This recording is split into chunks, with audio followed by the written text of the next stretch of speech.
Hi friends, welcome to Tutor Juice. நம்ம பார்க்க போகிற டாபிக் பார்த்தீங்கன்னா மைக்ரோசாஃப்ட் ஆஃபீஸ் அக்சஸில் சேல்ஸ் அண்ட் பர்ச்சேஸ் என்ட்ரி எப்படி ஸ்டோர் பண்ணுறதுன்னு பார்ட் 2 பார்க்க போகிறோம். இப்போ ப்ரீவியஸ் வீடியோவில் பார்த்தீங்கன்னா ஃபார்ம் எப்படி கிரியேட் பண்ணுறது அப்படின்னு சொல்லி பார்த்தோம். இப்போ இதில் பார்த்தீங்கன்னா அதனோட கன்யூ நம்ம பார்ப்போம்.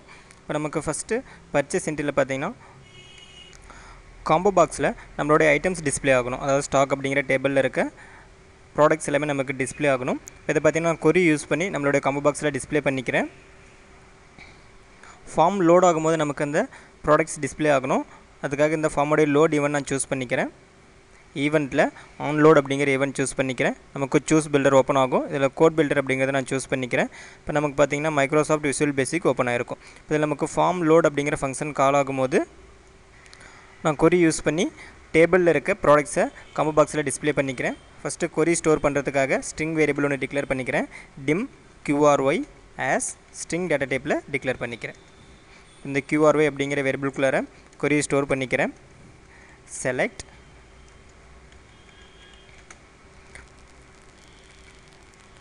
நம்ம பார்த்தீங்கன்னா ஐட்டம்ஸ் அப்படிங்கிற ஃபீல்டு செலக்ட் பண்ணணும். செலக்ட் ஐட்டம்ஸ் ஃப்ரம் எந்த டேபிள்லேருந்து செலக்ட் பண்ணுறோமோ அந்த டேபிள் நேம் கொடுக்கணும். நம்மளோட டேபிள் நேம் பார்த்தீங்கன்னா ஸ்டாக் அப்படின்னு சொல்லி கொடுத்துருக்கோம். இப்போ அந்த டேபிள் நேம் கொடுத்துக்கிறேன். இப்போ இந்த கொரியில் இருக்க வேல்யூ நான் காம்போ பாக்ஸில் டிஸ்பிளே பண்ணிக்கிறேன். காம்போ பாக்ஸோடைய நேம் வந்து p item டாட் வேல்யூ அப்படிங்கிற ப்ராப்பர்ட்டி யூஸ் பண்ணிக்கிறேன். சாரி ஃப்ரெண்ட்ஸ், இப்போ நம்ம ஒரு காம்போ பாக்ஸில் கொரியோட வேல்யூ டிஸ்பிளே பண்ணுற மாதிரி இருந்தால் நம்ம ரோ சோர்ஸ் அப்படிங்கிற ப்ராப்பர்ட்டி யூஸ் பண்ணணும். இந்த ரோ சோர்ஸ் ப்ராப்பர்ட்டி யூஸ் பண்ணி பார்த்தீங்கன்னா நம்ம ஒரு கொரியில் இருக்கிற வேல்யூ டிஸ்பிளே பண்ணிக்கலாம்.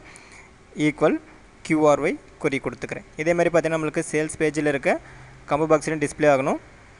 S item dot row source property use பண்ணிக்கிறேன். ஈக்குவல் கொரி கொடுத்துக்கிறேன். இப்போ ஜஸ்ட் அதை சேவ் பண்ணிட்டு ஃபார்மை ரன் பண்ணுறேன். F5 கொடுத்தா போதும், நமக்கு ஃபார்ம் ரன் ஆகிடும். ஆட்டோமேட்டிக்காக பார்த்தீங்கன்னா காம்போ பாக்ஸில் நமக்கு ப்ராடக்ட்ஸ் எல்லாமே டிஸ்பிளே ஆகும். Monitor, mouse, keyboard, CPU. அதேமாதிரி பார்த்தீங்கன்னா நமக்கு சேல்ஸ் பேஜில் இருக்க காம்போ பாக்ஸ்லேயும் ப்ராடக்ட்ஸ் நமக்கு டிஸ்பிளே ஆகும். அடுத்து நம்ம எந்த ப்ராடக்ட் செலக்ட் பண்ணுறோமோ அந்த ப்ராடக்டோடைய குவான்டிட்டியை ஒரு சின்ன டெக்ஸ்ட் பாக்ஸில் நான் டிஸ்பிளே பண்ணிக்கிறேன். ஃபஸ்ட்டு ஃபார்மை டிசைன் வியூக்கு சேஞ்ச் பண்ணிக்கிறேன். அந்த குவான்டிட்டி டிஸ்பிளே பண்ணுறதுக்காக ஒரு டெக்ஸ்ட் பாக்ஸ் இன்சர்ட் பண்ணிக்கிறேன்.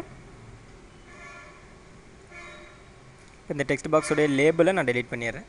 இந்த டெக்ஸ்ட் பாக்ஸுக்கு பார்த்தீங்கன்னா ஒரு நேம் கொடுத்துக்கிறேன். PDQTY அப்படிங்கிற நேம் கொடுத்துக்கிறேன். இதே மாதிரி பார்த்தீங்கன்னா நம்மளுக்கு சேல்ஸ் பேஜ்லேயும் டிஸ்பிளே ஆகணும். இதிலே ஒரு டெக்ஸ்ட் பாக்ஸ் இன்சர்ட் பண்ணிக்கிறேன். இப்போ இந்த டெக்ஸ்ட் பாக்ஸோடைய நேமும் SDQTY அப்படிங்கிற நேம் கொடுத்துக்கிறேன். இப்போ இது பார்த்தீங்கன்னா நம்மளுக்கு காம்போ பாக்ஸில் இருக்க ப்ராடக்ட் நமக்கு சேஞ்ச் ஆகும்போது அதனுடைய குவான்டிட்டி நமக்கு டிஸ்பிளே ஆகணும். இப்போ அதுக்காக இந்த காம்போ பாக்ஸோடைய சேஞ்ச் ஈவெண்ட் நான் சூஸ் பண்ணிக்கிறேன். ப்ராப்பர்ட்டியில் ஈவெண்ட்டில் ஆன் சேஞ்ச் அப்படிங்கிற ஈவெண்ட் சூஸ் பண்ணிக்கிறேன். நமக்கு PDQTY அப்படிங்கிற டெக்ஸ்ட் பாக்ஸில் டிஸ்பிளே ஆகணும். டாட் வேல்யூ அப்படிங்கிற ப்ராப்பர்ட்டி கொடுத்துக்கிறேன். ஈக்குவல் இப்போ நம்ம எந்த ப்ராடக்ட்டை சூஸ் பண்ணுறோமோ அதனுடைய குவான்டிட்டி நம்ம டிஸ்பிளே பண்ணணும். இப்போ அந்த டேபிள்லேருந்து ஃபில்டர் பண்ணி எடுக்கிறதுக்காக DLOOKUP அப்படிங்கிற ஃபங்க்ஷனை யூஸ் பண்ணிக்கிறேன். இப்போ இதில் பார்த்தீங்கன்னா நம்ம 3 வேல்யூ ஆர்குமெண்ட்டாக பாஸ் பண்ணோம். ஃபஸ்ட்டு நம்ம எந்த ஃபீல்டிலேருந்து எடுக்கிறோமோ அந்த ஃபீல்டோடைய நேம் கொடுக்கணும். ஸ்ட்ரிங்காக கொடுத்துக்கிறேன். இப்போ ஃபீல்டோடைய நேம் பார்த்தீங்கன்னா குவான்டிட்டி அப்படிங்கிற நேம் கொடுத்துக்கிறேன். அடுத்தது நம்மளுடைய டேபிள் நேம் கொடுக்கணும். டேபிள் நேம் பார்த்தீங்கன்னா ஸ்டாக் அப்படிங்கிற நேம் கொடுத்துக்கிறேன். அடுத்து பார்த்தீங்கன்னா க்ரைட்டீரியா, அதாவது நம்ம எந்த ரோவை செலக்ட் பண்ணுறோம் அப்படிங்கிறத கொடுக்கணும். அதாவது நம்ம காம்போ பாக்ஸில் எந்த ப்ராடக்ட் சூஸ் பண்ணுறோமோ அந்த ப்ராடக்டோட குவான்டிட்டி நம்ம செலக்ட் பண்ணணும். அதுக்காக காம்போ பாக்ஸில் இருக்க ப்ராடக்ட் நேம் ஆர்குமெண்ட்டாக கொடுத்துக்கிறேன். ஐட்டம்ஸ் அப்படிங்கிற ஃபீல்டில் நம்ம கொடுக்குற ப்ராடக்ட் எந்த ரோவில் இருக்கோ அந்த ரோவில் இருக்கிற குவான்டிட்டி நம்ம செலக்ட் பண்ணணும். இப்போ காம்போ பாக்ஸில் இருக்க வேல்யூ கொடுக்கறதுக்காக சிங்கிள் கோட்ஸ், இதில் டபுள் கோட்ஸ், ஆம்பர்சன் சின்டெக்ஸ் கொடுத்துக்கிறேன். ME டாட் நம்மளுடைய காம்போ பாக்ஸோட நேம் பார்த்தீங்கன்னா P item அப்படிங்கிறது கொடுத்துருக்கேன். டாட் வேல்யூ ப்ராக்கெட்டை க்ளோஸ் பண்ணிடுறேன். இப்போ இதே மாதிரி பார்த்தீங்கன்னா நம்மளுக்கு சேல்ஸ் பேஜில் இருக்க டெக்ஸ்ட் பாக்ஸில் டிஸ்பிளே ஆகணும். இப்போ இந்த காம்போ பாக்ஸோடைய ஈவெண்ட் நான் சூஸ் பண்ணிக்கிறேன். ஆன் சேஞ்ச் ஈவெண்ட் சூஸ் பண்ணிக்கிறேன். இதில் பார்த்தீங்கன்னா நம்ம SDQTY அப்படிங்கிற டெக்ஸ்ட் பாக்ஸில் டிஸ்பிளே பண்ணோம். Dot value equal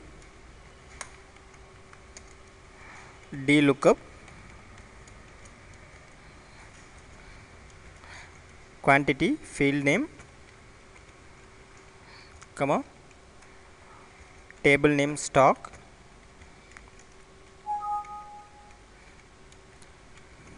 where items equal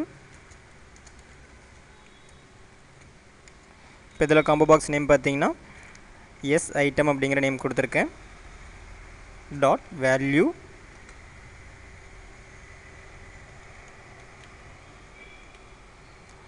ampersand double quotes single quotes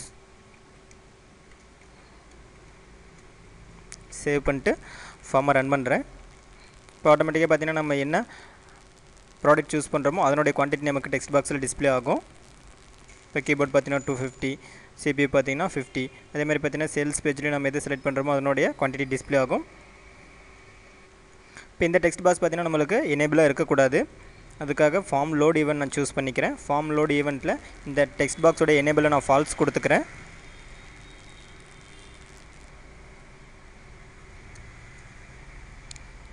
pdqty dot enabled falls கொடுத்துக்கிறேன். அதே மாதிரி பார்த்தீங்கன்னா நம்மளுக்கு sdqty அப்படிங்கிற டெக்ஸ்ட் பாக்ஸும் எனேபிளாக இருக்கக்கூடாது. Enable falls.